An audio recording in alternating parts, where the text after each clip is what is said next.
सनातन धर्म को बढ़ावा देने के लिए तमाम साधु संत और कथावाचक लगे हुए हैं।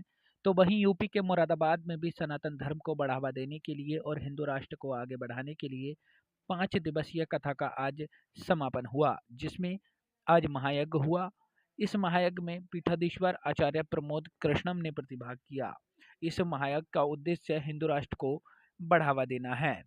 वृंदावन की कथावाचक वेदिका दीक्षित ने बताया कि हम 5 दिवसीय कथा में मुरादाबाद आए हुए हैं, जिसका महायज्ञ करके आज समापन किया जा रहा है। आज के महायज्ञ में पीठाधीश्वर आचार्य प्रमोद कृष्णम जी आए हुए हैं, जिन्होंने इस महायज्ञ में आहुति दी।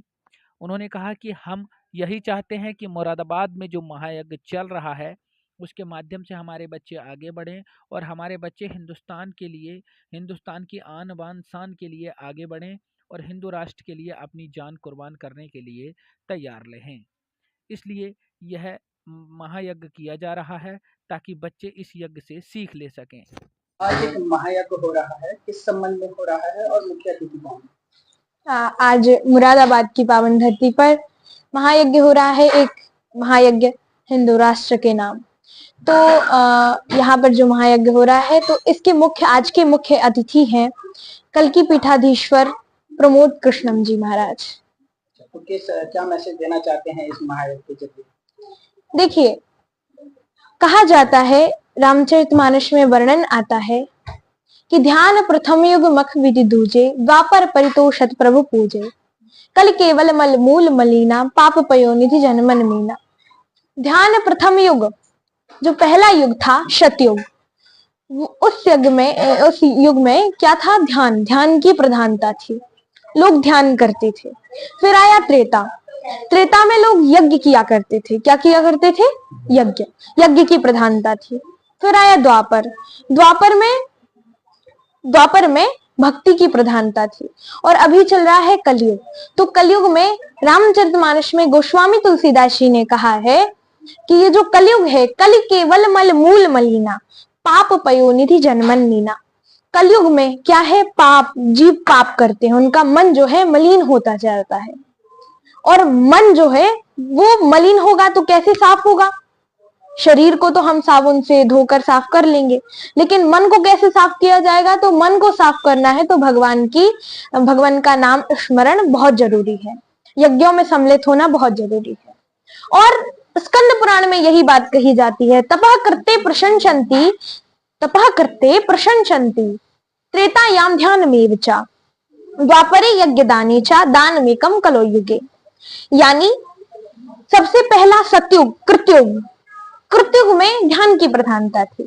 फिर त्रेता में यज्ञ की प्रधानता थी। तो हम सभी मिलकर इस कलयुग को त्रेता युग बनाने का प्रयास कर रहे हैं। कलयुग में त्रेता युग ढूंढ रहे हैं, क्योंकि ये जो 4 युग हैं, तो सतयुग में भी कलयुग था, त्रेता में भी कलयुग था और द्वापर में भी कलयुग था। अगर सोचिए, अगर त्रेता में कलयुग नहीं होता तो सीता जी का हरण रावण नहीं करके ले जाता। अगर द्वापर में कलयुग नहीं होता तो कंस देवकी के पुत्रों को पटक कर नहीं मारता। तो कलयुग तो था, पहले युगों में भी कलयुग था। तो हमें पहले त्रेता, द्वापर, सतयुग, इनमें कलयुग नहीं ढूंढना है, हमें कलयुग में त्रेता सतयुग ढूंढना है। तो आज का समय जो है कलयुग चल रहा है, तो इसमें सत्य बोलना, सतयुग में क्या था? हर जीव सत्य बोलते थे। क्या बोलते थे? सत्य बोलते थे। और कहा जाए तो आज कलयुग में हर जीव के जीवन में 4 चरण होते हैं। कैसे 4 चरण? ये चारों युग हमारे जीवन से व्यतीत होते हैं। जैसे जब बच्चा छोटा होता है, जब किसी बच्चे का जन्म होता है, किसी के घर में संतान का जन्म होता है, तो उनके घर में जब बच्चा जन्मता है तो वो हमेशा, क्या कहते हैं, छोटे बच्चे हमेशा सोते रहते हैं, देखा जाता है। तो 1 से 5 वर्ष तक की उम्र में बच्चा ध्यान में रहता है। काय में रहता है? ध्यान में, यानी वो सतयुग में जीता है। उसके बाद 5 से 10 तक की उम्र में उसके अंदर क्या होता है? त्रेता होता है, क्योंकि वो भूख बढ़ जाती है, यज्ञ के युग में रहता है। उसके बाद 10 से 15 वर्ष की उम्र में। क्या मोटिव है इस महायज्ञ का, हिंदू राष्ट्र को बढ़ावा देने के लिए? हाँ, या क्या मोटिव है?